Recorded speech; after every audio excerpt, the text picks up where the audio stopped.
Sometimes we hear things that Christians are supposed to do, but we might not know how they work. Well, today we're going to look at how to study the Bible. The first thing to do, part 1, is choosing a purpose. Now, are you reading because you want to know more about a specific part of the Bible, or do you not really know where to begin? Are you unfamiliar with the stories and themes in the Bible? Well, it might be good if you are unfamiliar to read with a narrative purpose in mind. You can have the Bible read out loud to you so you can just listen and sit like you're listening to a podcast or audiobook, or you can open up a copy and just read it like a novel.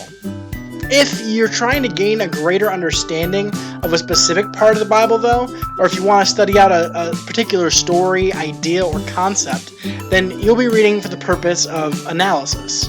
You wouldn't necessarily want to read long stretches of Scripture in a row, but what you do read, you'll be able to comprehend much more deeply than if you were just to skim past. The second thing to do, part 2, is choosing a translation. If you're reading the story, you might want to read from a version that translates it thought for thought. See, there's all kinds of translations. Some go thought to thought, and some go word for word. If you're just reading for that narrative purpose, you'll lose out on some specificity of language, but it's a lot easier to read without doing a critical analysis if you go thought for thought. But if you're reading for that analysis, you might want to go for a version that translates word for word. This type of translation tends to be a little bit harder to read in long stretches, but it's meant to be more technically accurate. It doesn't focus on readability, but it is the most literal type of translation to study from. Part 3 is choosing a passage. Now, are you trying to read the Old Testament or the New? Are you studying a particular idea or just trying to learn more about a period in the Bible? These questions and those like them will help you decide where you want to start reading. If you're just starting out as a person studying the Bible, you might want to read the Gospels, Matthew, Mark, Luke, and John, or even some of the early letters like Ephesians or Philippians. It's advisable to start in the New Testament if you haven't read too much before now, because the Old Testament, while still being scripture, doesn't make as much sense unless you're reading it through an understanding of the New Testament. Once you have those settled, part 4 is background and context.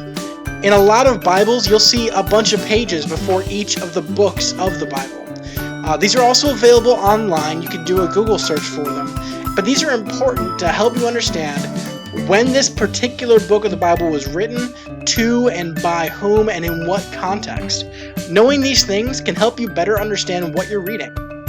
While all Scripture is useful and applicable to today, it was written to a specific audience in a certain circumstance, and understanding that can help you uncover and comprehend the principles being communicated without you misunderstanding a reason something may or may not have been written. Once you have the context, it's time to do part 5, read and reread.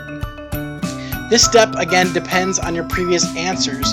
If you're reading for a narrative purpose, you can just read through or have a passage read to you electronically and continue until you read the end of the section, the end of the book, wherever you are. A continuous flow can help you gain insight into the structure of the story and can let you know the big picture.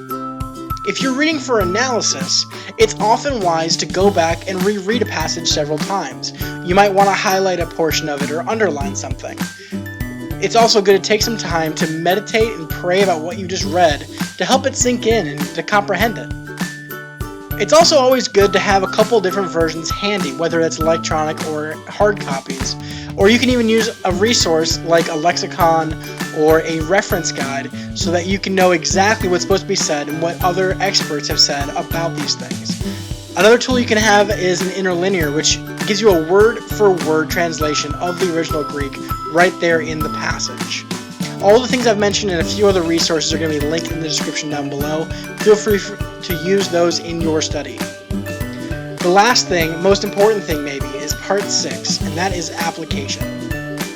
It's important to be reading the Bible and studying it, but if that's just information and trivia, it doesn't serve its most important purpose. While you're reading, you should try to identify the principles and the things that you can apply to your own life in the stories and in the scriptures that you're reading. Make note of them as you're going, and once you've finished reading whatever you're reading for the day, try to reflect on those and put them into practice in your own life. Reading the Bible is how you learn the way God has designed us to operate. But it isn't enough just to know that we have this information, but we have to use it as well. If you do those things, you should be able to study through any amount of scripture that you feel ready to do. But if you need to reference one last time, part 1, choose your purpose, narrative or analysis. Part 2, choose your translation. Part 3, choose a passage. Part 4, background and context. Part 5, read and reread. And lastly, find your application. Thank you for listening. I hope you'll use this to your benefit.